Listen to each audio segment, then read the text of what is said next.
¿Podemos realmente los cristianos hacer obras mayores a las que hizo Jesús?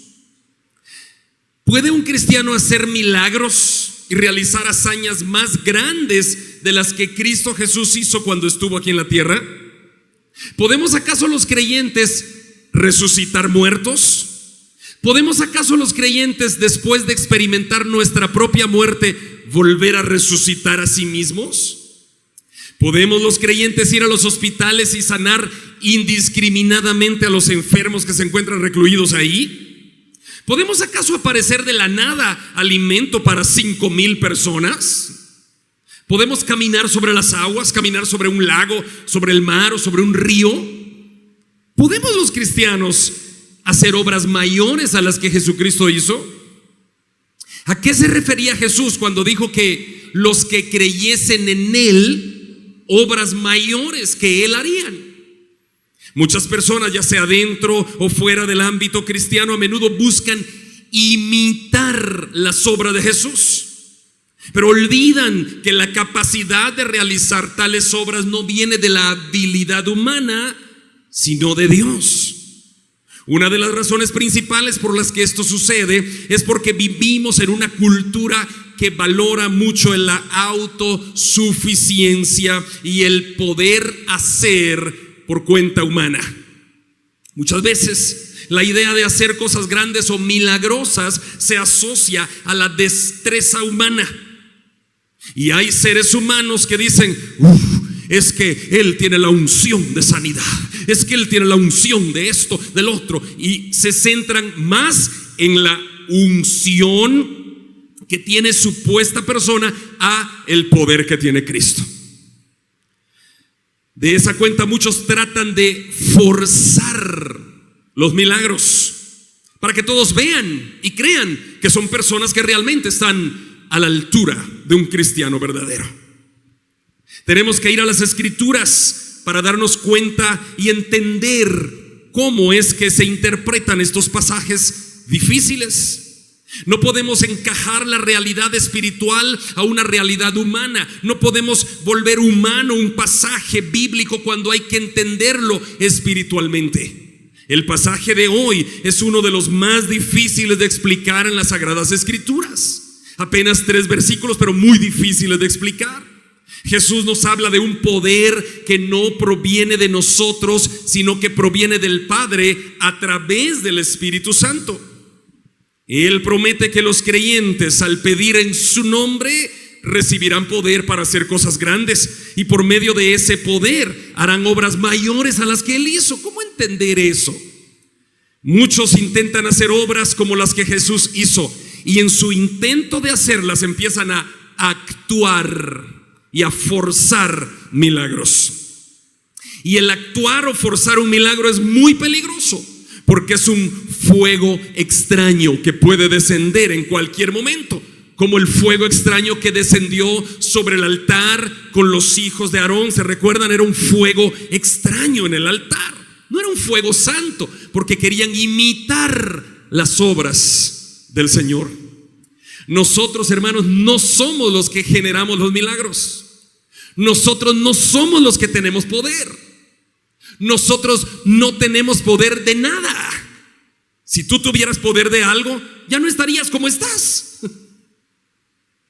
Si tú tuvieras poder de algo, ya hubieras hecho un milagro para ti. Pero tú no puedes. Hay personas que todavía dicen: en mi boca hay un milagro. No es cierto. Si hubieran milagros en tu boca, ya no estarías como estás. La situación de tu familia no estaría como está.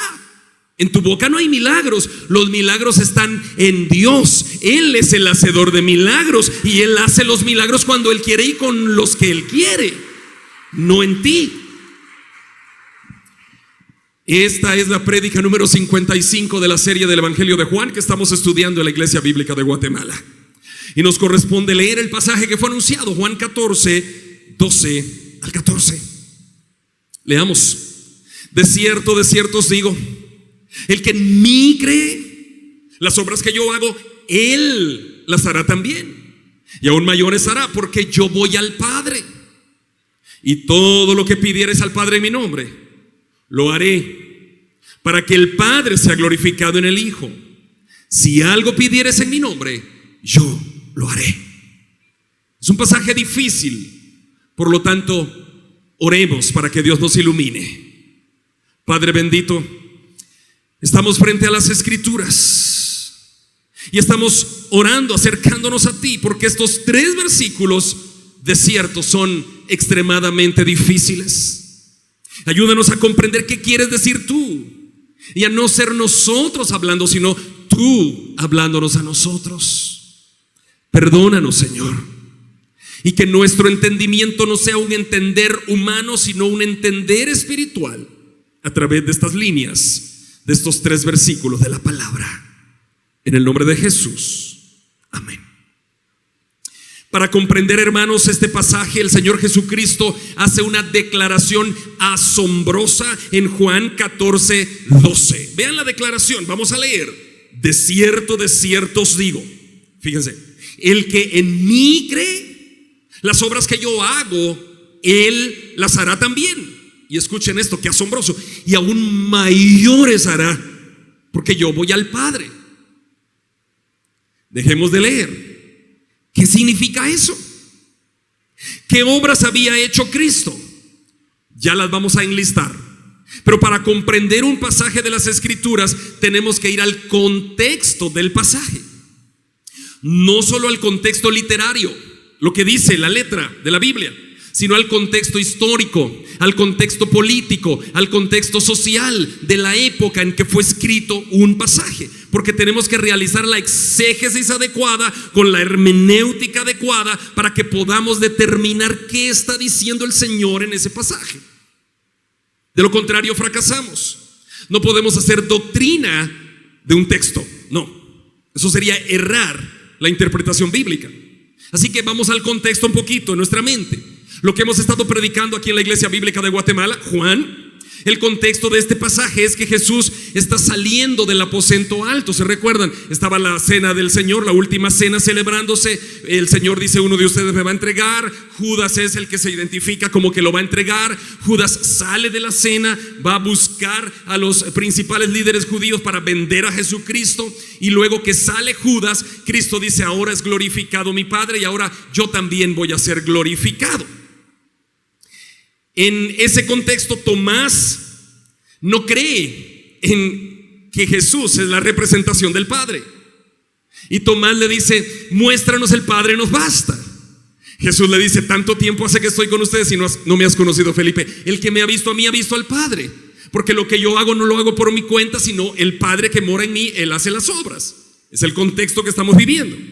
Jesús le dice a los discípulos que si queremos conocer al Padre, basta con conocerlo a Él. Y que si no le conocemos, que podemos ir a las mismas obras para conocerlo a través de las obras. Luego de ese contexto, Jesús le dice a Felipe: las palabras que yo hablo no las hablo por mi cuenta, sino que el Padre que mora en mí, Él es el que me hace hablar así. Él es el que hace las obras. Muy bien.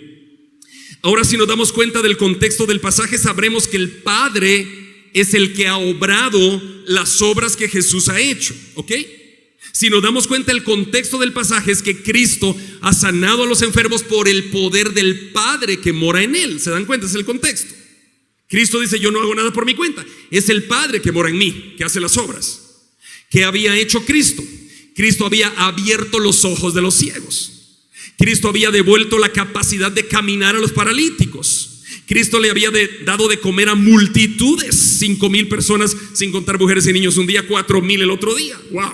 Milagros extraordinarios. Pero el milagro más extraordinario que Jesucristo había hecho hasta ese momento es resucitar a Lázaro, porque había traído de la muerte a alguien que estaba ya en la tumba. Y el milagro más asombroso era la resurrección de Lázaro. Ok. Después de todo eso, entonces, ¿qué va a suceder ahora con el plan de redención si Cristo se va al cielo? Los discípulos estaban acostumbrados a ver milagros, a ver señales, pero Cristo ahora les dice: yo me voy, y a donde yo voy ustedes no pueden ir. Entonces, el plan de redención, ¿qué? ¿Se corta aquí? ¿Significa eso que la partida de Cristo sería el punto final de la obra redentora de Dios en este mundo, o cómo? Entonces no, Cristo les dice, no, ahora el poder de Dios operará a través de ustedes. Yo me voy, pero ustedes van a recibir por medio del Espíritu Santo el poder de Dios. ¿Para qué? ¿Para temblar así? No. ¿Para qué se recibe el poder del Espíritu Santo? ¿Para reírse a carcajadas así? No. ¿Para qué se recibe el poder del Espíritu Santo?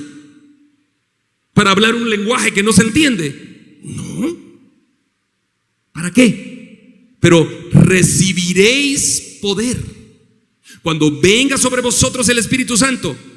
¿Para qué? Y me seréis testigos. ¿Para qué se recibe el poder del Espíritu Santo? Para ser testigos, para testificar de Cristo. En otras palabras, para predicar a Cristo. Para eso se recibe el poder del Espíritu Santo. Y recibiréis poder cuando venga sobre vosotros el Espíritu Santo. Y me seréis testigos en Jerusalén, en Samaria, en Judea y hasta lo último de la tierra. Con todo ese contexto, vamos al pasaje otra vez. Juan 14:12. De cierto, os digo, el que cree en mí, las obras que yo hago, él las hará también, y aún mayores hará, porque yo voy al Padre. ¿Qué quiere decir esto? ¿Será que nosotros haremos más extraordinarios milagros de los que Cristo hizo? Por ejemplo, Cristo resucitó a Lázaro. Significa que Cristo resucitó uno, Lázaro. Yo podría resucitar dos. Nos vamos al cementerio al salir de acá y cada uno toma dos muertos, dos tumbas. Levántate, lee lo que está ahí, ¿no? La lápida. Juan Felipe de Jesús, levántate. Ya resucité uno. Voy con la otra. María Federica Ishkampari, levántate. Ya resucité dos. Hice un milagro mayor que Cristo. ¿A eso significa? ¿Qué significa entonces? Cristo resucitó a Lázaro. ¿Podré yo resucitar dos? Si la Biblia dice que obras mayores haré.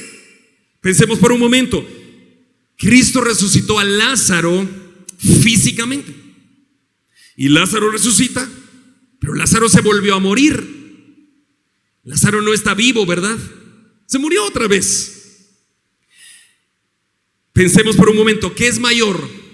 ¿Resucitar a una persona físicamente y que después vuelva a morir? ¿O resucitar a una persona espiritualmente y que nunca más experimente la muerte? ¿Qué es mayor?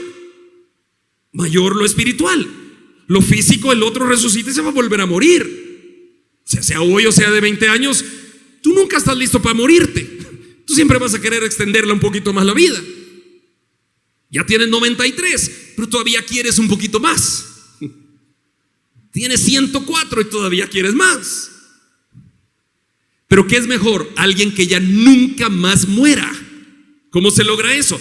Espiritualmente. Cristo lo que está diciendo es: si yo pude resucitar a Lázaro físicamente, ustedes harán mayores milagros, porque podrán resucitar no a uno, sino a miles de personas espiritualmente, y esas miles de personas nunca más morirán. ¿Cuándo lo harán? Cuando el Espíritu Santo esté en ustedes y me sean testigos, recibirán el poder para hacer esto. Amén. Hermanos, ¿no es eso lo que pasó con Pedro en el día de Pentecostés? ¿Qué pasó con Pedro? 3,000 personas aceptaron a Cristo en la prédica. Pedro se pone de pie, empieza a predicar.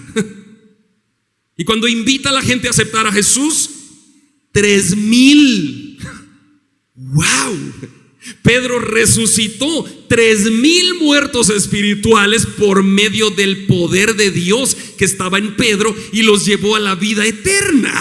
Y esos muertos, esos 3,000 que estaban muertos, ya no verán muerte. Han nacido a la vida eterna. Eso es hacer milagros mayores a los que Cristo hizo. Pero Cristo no hablaba de cosas terrenales. Él hablaba de cosas espirituales. Amén. Cristo sanó a los ciegos, les hizo ver. Tú y yo, por medio de la palabra, podemos abrir los ojos a los que están ciegos espiritualmente, y podemos hacerles ver el camino hacia la vida eterna y ver el camino hacia el infierno eterno, y decirles: ahora es cuando tú puedes elegir el camino de la salvación, y abrirle los ojos paralíticos en sus pecados, etcétera. Todo el contexto es espiritual, hermanos. Amén. Pero como la gente se equivoca y toma un texto y lo saca de contexto, creen que si Cristo caminó sobre las aguas, ellos también van a poder. Pero no se atreven porque saben que no pueden. ¿A qué sí se atreven? A los milagros que tú no puedes corroborar. Tú no puedes corroborar. A eso se atreven. Pero algo que puedas corroborar, por ejemplo, algo tan sencillo. Si alguien de aquí puede hacer milagros, porque siguiendo la letra literal del texto dice que obras mayores hará. Algo tan sencillo. ¿Podrías tú ponerme pelo a mí? No puedes. ¿Y no que haces milagros, pues? ¿Y no que haces campañas de sanidades y milagros? Y la anuncias en los estadios. No puedes. Ahora, si crees que puedes, pasa, te doy el micrófono. Pasa. Nada más que no te tardes, que sean unos 3 minutos máximo. Pasa. No puedes. Porque se ve el milagro, se vería. Y se vería que no puedes. O sea, ¿dónde hay un milagro? ¿En tu boca? No, los milagros están en tu boca. Si no, si pudieras. Pero no están ahí. ¿Dónde están? En Dios Padre. Las obras que yo hago no las hago por mí, dijo Cristo, las hago por Dios el Padre. Ni Cristo se llevó las palmas él a sí mismo. Dijo, no, si yo resucité a Lázaro, abrí los ojos a los ciegos, hice caminar a los paralíticos, caminé sobre las aguas, eso no lo hago por mi cuenta, dijo Cristo, lo hago porque el poder de Dios habita en mí. Pero él no se equivocó. ¿Por qué a veces algunos se equivocan? Porque quieren, porque saben que al equivocarse hay billete. Como pastor no entendí, ahora entiendes. Se imaginan que tú tengas una enfermedad, o tu mami o tu papi, y yo diga aquí abusivamente, fuera de la palabra y manipulándolos a ustedes. Yo digo, hermanos, Dios me mostró que Dios va a hacer una obra de sanidad esta tarde en la Iglesia Bíblica de Guatemala. Si tú quieres hacer un pacto con Dios, pacta en el altar, trae una ofrenda y Dios hará el milagro. Y tú, en tu necesidad de que Dios te sane, o que sane a tu mamá o a tu papá, tú dices, por aquello de que sea cierto, no vaya a ser que sea cierto. Sacas el dinero y dices, Señor, por favor. Tú crees porque tú necesitas. Muchos manipuladores hoy se aprovechan de la necesidad de las ovejas para sacar el dinero a las ovejas. Eso es pecado. Si tú puedes hacer milagros, haz uno pues aquí. Algo sencillo, ponme pelo. O algo más sencillo, lo que se te ocurra a ti, qué sé yo. Quítame una libra. No puedes. Es que tú no puedes. Y si en tu boca hay un milagro, háblalo pues. No puedes, porque no hay milagros en tu boca. Hermanos, Pedro aquel día predicó, 3,000 aceptaron al Señor. ¡Wow! Vamos a leer Juan 5, 20, 25. ¿Me acompañas? Juan 5, 20, 25. Mira qué maravilla de texto. Juan 5, 20 dice, aunque el Padre ama al Hijo y le muestra todas las cosas que Él hace, y mayores obras que ésta le mostrará, de modo que vosotros os maravilléis. Porque como el Padre levanta a los muertos y les da vida, así también el Hijo a los que quiere da vida.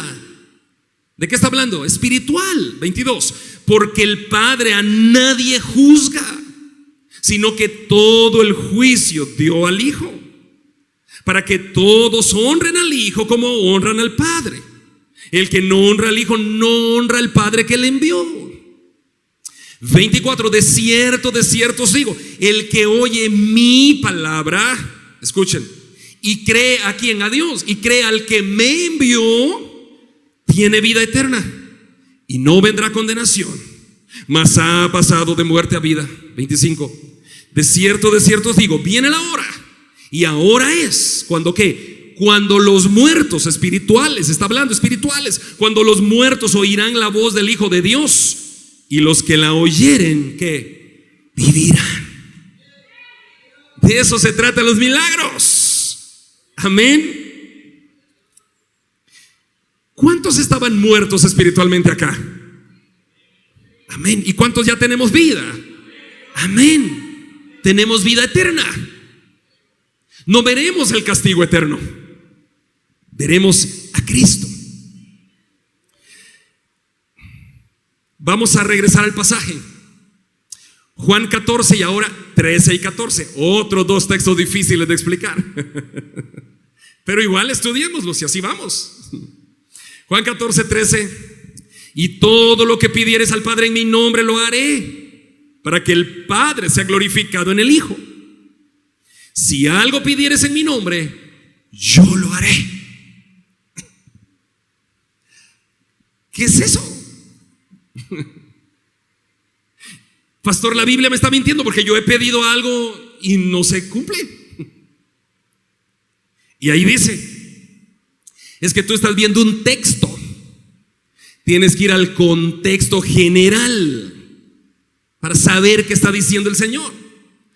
13. Y todo lo que pidieres al Padre en mi nombre, todo cuanto es, todo es todo, lo haré, para que el Padre sea glorificado en el Hijo. ¿Y por qué no lo hace? Si he pedido. Yo he pedido y al final de la oración he dicho, en el nombre de Jesús. Y ahí dice, todo lo que pidieras al Padre en mi nombre, o sea, al Padre en el nombre de Jesús. ¿Y por qué no lo hace? 14. Si algo pidieras al Padre en mi nombre, yo lo haré. ¿Qué es eso? ¿Será que de aquí en adelante, al final de cada oración, tenemos que decir en el nombre de Jesús? Bueno, probemos pues. Pidámosle pelo para el pastor. Me estoy poniendo de ejemplo porque es lo que ven todos, ¿no? Y al final le decimos, te pedimos pelo para el pastor Andri, y decimos la frase, en el nombre de Jesús. No sucede. Entonces, ¿qué significa el pasaje? En el nombre de Jesús significa, aquí estoy yo, aquí está Cristo, supuestamente, ¿no? Es un ejemplo. Y aquí está lo que yo quiero. Yo te pido, Padre bendito, a través del sacrificio que Jesucristo hizo en la cruz del Calvario, si es tu voluntad, a través de la obediencia a Cristo, a través de lo que Cristo representa, eso es en el nombre de Jesús, que me salga pelo. ¿Para qué quiero pelo? Para mi vanidad. Es que ahora ya no puedo jalar el rulo, pero con pelo sería más vanidoso. ¿La vanidad es voluntad de Dios? No. Por eso es que no se cumple. Porque yo cuando pido algo tengo que pedir algo para honrar el sacrificio que Cristo hizo en la cruz del Calvario por mí y por la humanidad. Yo necesito pelo. ¿Mi pelo va a honrar el sacrificio de Cristo? No, es mi vanidad. Entonces, estamos aclarando el panorama, ¿no es cierto? Aquí está la explicación. Pedir algo en el nombre de Jesús significa orar a través del sacrificio de Jesús. O sea, que realizamos nuestra oración y nuestra petición a través de lo que Cristo representa para nosotros, muriendo en la cruz del Calvario y conforme a la voluntad de Dios el Padre. Eso significa a través de Jesús o en el nombre de Jesús. Orar en el nombre de Jesús, escuchen, significa orar de acuerdo a la voluntad de Dios. Porque así como Cristo en esta cruz o en la cruz cumplió la voluntad de Dios, cuando yo oro a través del nombre de Jesús, cuando yo oro en el nombre de Jesús, significa que yo estoy orando para cumplir la voluntad de Dios como Cristo lo hizo. Entonces le pido. Orar en el nombre de Jesús significa orar a través del sacrificio de Jesús, de acuerdo a la voluntad de Dios. ¿Y qué es la voluntad de Dios? Pastor, a mí me ha costado entender eso, fíjese. Primera carta de Juan 5, 14, 15, leamos. Primera Juan 5. Al final, allá por Judas, por Apocalipsis está Juan. Regresa unas páginas. Primera Juan 5, 14, 15. Y esta es la confianza que tenemos en Él, que si pedimos alguna cosa, como conforme a su voluntad, ¿qué? Él nos oye. 15. Y si sabemos que Él nos oye en cualquiera cosa que pidamos, sabemos que tenemos las peticiones que le hayamos hecho. ¿Te das cuenta por qué no recibimos? Porque no pedimos conforme a la voluntad de Dios. ¿Pero cuál es la voluntad de Dios? ¿Que yo me case con María Federica o con María Auxiliadora o con Fernanda de Jesús? Cásate con quien quieras, Federica, María o Fernanda. Entonces, la voluntad de Dios será que yo me compre una corbata roja, azul o amarilla. Compra la que quieras, roja, azul o amarilla, o compra las tres, o compra una tricolor. Pero ¿cómo descubro la voluntad de Dios? Si en la Biblia está claro.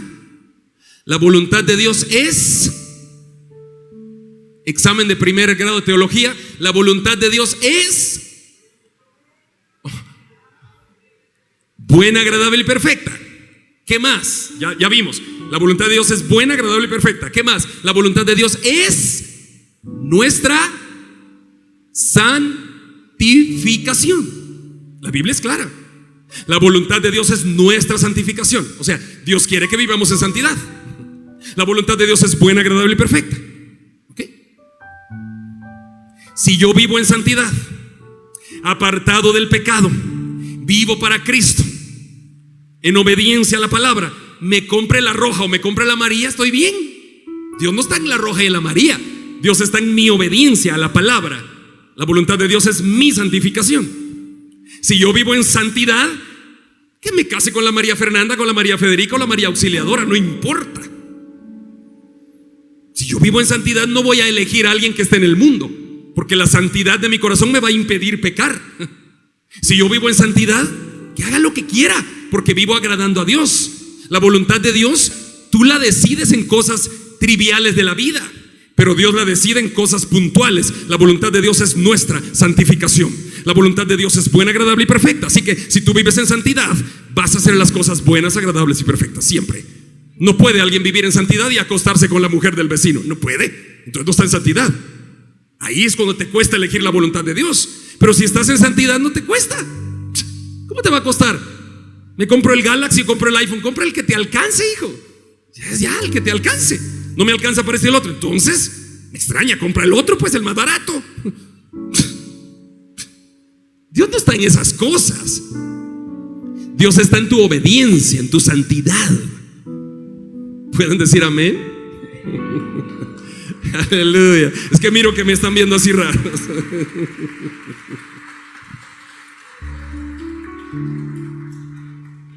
La clave es pedir conforme a la voluntad de Dios. Ok, escuchen.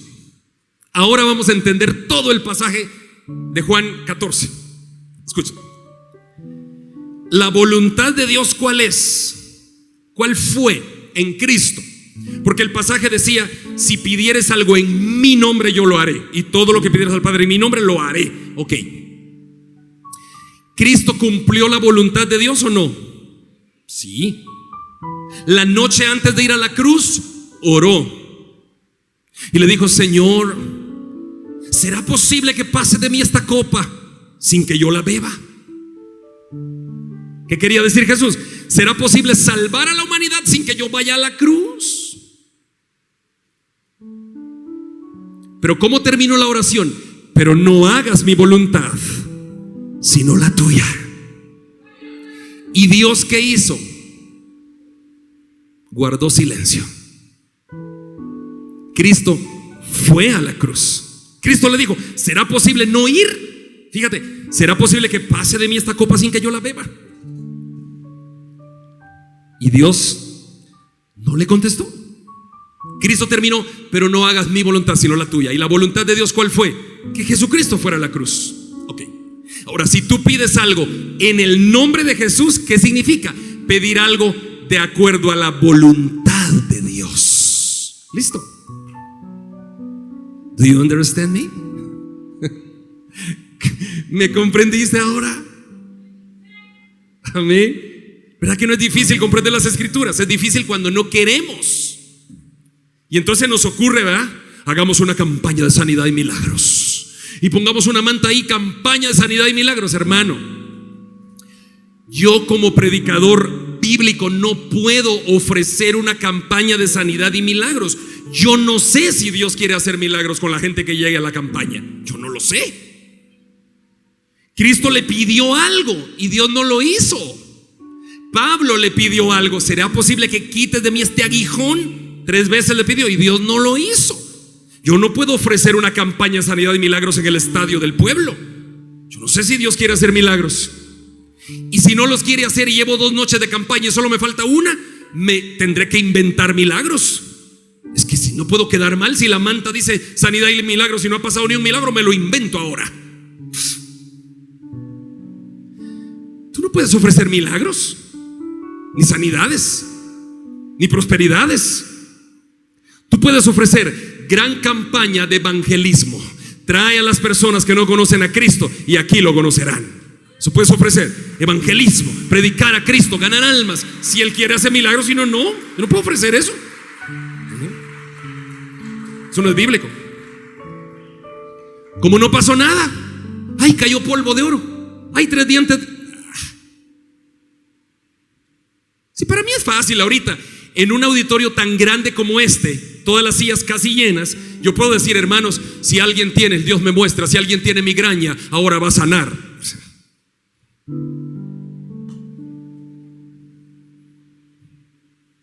¿Y cómo corroboras?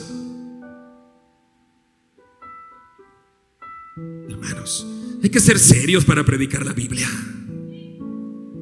A mí muchos me aman y muchos me odian, pero a mí no me importa que me odien y me amen. A mí me importa predicar la palabra, porque la palabra de Dios es viva y eficaz y más cortante que toda espada de 2 filos, y penetra hasta partir el alma, las coyunturas y los tuétanos, y discierne los pensamientos y las intenciones del corazón. ¿Por qué si el tipo que pone una manta en el estadio, gran campaña de sanidad y milagros con fulano de tal, no sería más barato que traerlo, que hacer toda la campaña, la logística, poner bocinas, la música, la luz en la pantalla? Es más barato que el tipo solo le paguemos el pasaje, si de verdad hace milagros y sanidades, que se venga de donde viva y lo llevamos al Hospital General de Guatemala. Ah, no, usted así no. Entonces usted no hace sanidades. Sí, pero en el estadio. No, hombre, vamos al hospital, querido. En el estadio tenemos que llevar músicos, bocinas, luces, pagar el alquiler del estadio, las sillas, el alcalde, y si no quiere, y si... En el hospital no, yo pido permiso y entramos. Sí, vamos. No viene. Invita a alguien, no viene. ¿Por qué? Porque no hace milagros. En un grupo como este es fácil manipular milagros, pero es fácil irse al infierno también creyendo eso. Invita al tipo que hace milagros, llévalo al Hospital Nacional. No te hace ni un solo te hace. ¿Por qué? Él no los hace, los hace Dios. Y Dios en su infinita gracia hizo el milagro más grande de todos, que fue que cuando íbamos camino a la perdición, se nos aparece Cristo y nos dice: caramba, André, yo morí por ti en la cruz. Yo le pedí a Dios si era posible salvar a la humanidad de otra manera, y Él no me contestó. Él quería que yo te salvara por medio de la cruz, por medio de mi sangre, que fuera a los infiernos, que cargara el pecado tuyo y el de la humanidad sobre mis hombros, y así te salvé. Caramba. Y estás predicando de que cae polvo de oro del techo. No, por favor. Cristo nos salvó. El Señor cargó en Él el pecado de todos nosotros. El herido fue por nuestras transgresiones, molido por nuestros pecados, y por sus llagas fuimos nosotros curados. Se refiere a curación espiritual. Solo lee el contexto de Isaías 53. No está hablando de sanarte físicamente, está hablando de que por las llagas de Jesús hemos alcanzado salvación y vida eterna. Aplauda al Señor. Gloria a Dios.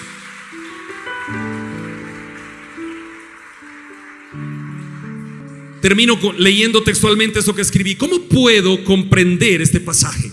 Así: si algo pidieres al Padre a través del sacrificio de Jesucristo, de acuerdo con su voluntad, viviendo en obediencia a la palabra, Él lo hará, para que el Padre sea glorificado en el Hijo. Si algo pidiéramos de esa manera, será hecho.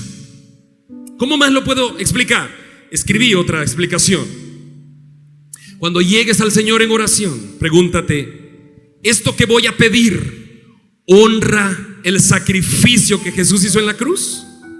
¿Esto que voy a pedir honra a Dios el Padre? ¿Esto que voy a pedir servirá para extender el evangelio del reino? ¿Esto que voy a pedir honrará al cuerpo de Cristo, a la iglesia? Si es así, pídelo, porque entonces recibirás respuesta. Pero si no, no pidas, porque todo lo que pidamos de acuerdo a su voluntad será hecho. Acércate a Dios y Él se acercará a ti.